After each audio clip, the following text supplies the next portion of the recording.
Hello dear students, कैसे हैं बेटा आप सब। उम्मीद करते हैं आप घर पे स्वस्थ होंगे। देखिए बेटा, आज की वीडियो में हम समास पढ़ेंगे। समास।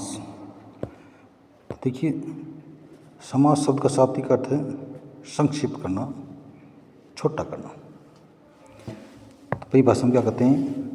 परस्पर संबंध रखने वाले दो या दो से अधिक शब्दों के मेल का नाम समास है। जैसे राजा का पुत्र, राजपुत्र।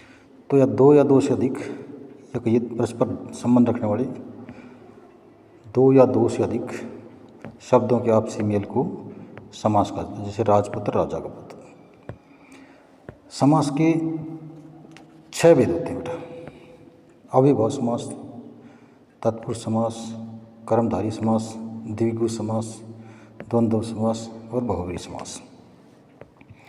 देखिए, समस्त पद समास में आता है। समस्त पद, समस्त पद क्या होते हैं कि विभिन्न शब्दों के समूह को हम जब संक्षिप्त करने के बाद जो शब्द बनता है उसे हम समस्त पद या समासिक पद भी कहते हैं। किसको कहते हैं? विभिन्न शब्दों के समूह को संक्षिप्त करने के बाद जो शब्द बनता है उसे समस्त पद या सामासिक पद कहते हैं। समास विग्रह, जब सामासिक पद को वापस तोड़ा जाता है वो समास विग्रह कहते हैं। जैसे राष्ट्रपिता एक समस्त पद था या कई समासिक पद था, इसका विग्रह होगा राष्ट्र का पिता। तो इस प्रकार से ये हो गया समस्त पद का विग्रह। तो समस्त पद किसे कहते हैं, समास विग्रह किसे कहते हैं, समास किसे कहते हैं, समास कितने भेद होते हैं, ये आपने अभी जान ही लिए होंगे। अगर बात करें हम अव्ययभाव समास की, तो ये हमारा पहला समास है अव्ययभाव समास। जिस समास में पहला पद प्रधान हो और समस्त पद ही एक अवयव हो उसे अव्ययभाव समास कहते हैं। अवयव क्या होते हैं ये हमने आपको बताया था, फिर बताता हूँ कि जिन शब्दों के ऊपर किसी का से मतलब लिंग, वचन, पुरुष, काल, कारक, वाच्य का किसी का प्रभाव ना पड़े उसे हम अव्यय कहते हैं। तो जैसे यथाशक्ति विग्रह होगा शक्ति के अनुसार। तो यथाशक्ति समस्त पद है ना, ये एक अव्यय है। तो जिस समास में पहला पद प्रधान हो और समस्त पद भी एक अव्यय का काम करे उसे अव्ययभाव समास कहते हैं। तो देखिए, यथाशक्ति शक्ति के अनुसार, यहाँ पर शक्ति पहला पद है, प्रधान है के अनुसार ये दूसरा पद। तो पहला पद प्रधान है और समस्त पद बना यथाशक्ति।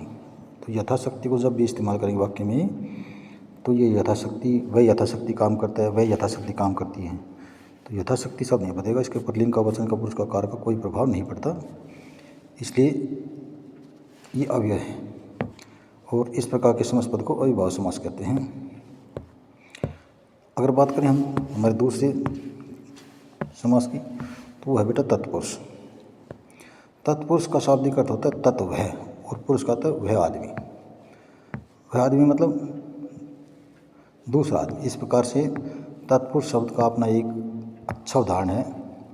इसी आधार पर इसका नाम पड़ा, क्योंकि तत्पुरुष समास का दूसरा पद प्रधान होता है।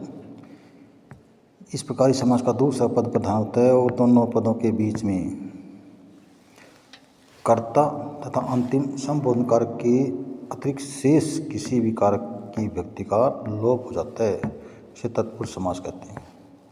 तो परिभाषा में आप समझ गए होंगे कि जिस समास का दूसरा पद प्रधान होता है उसे तत्पुरुष समास कहते हैं।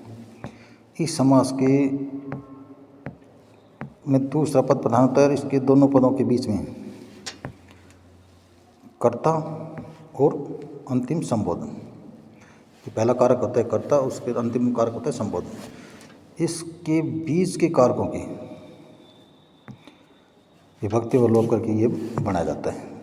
जैसे राजपुत्र, राजा का पुत्र, ऋण मुक्त, ऋण से मुक्त।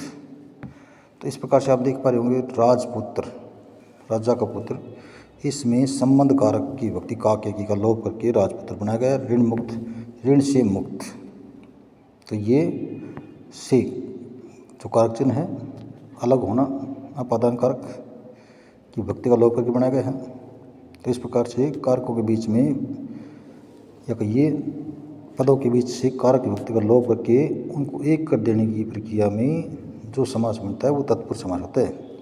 यानी तत्पुरुष समास के पदों के बीच में कारक विभक्ति का लोप होगा और दोनों पदों को मिलाकर एक कर दिया जाएगा। वो समास जिसमें कारक विभक्ति का लोप करके समस्त पद बना जाता है, समासिक पद बना जाता है, उसे तत्पुरुष समास कहते हैं।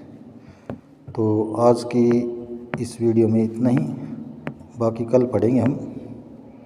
Thanks, have a nice day.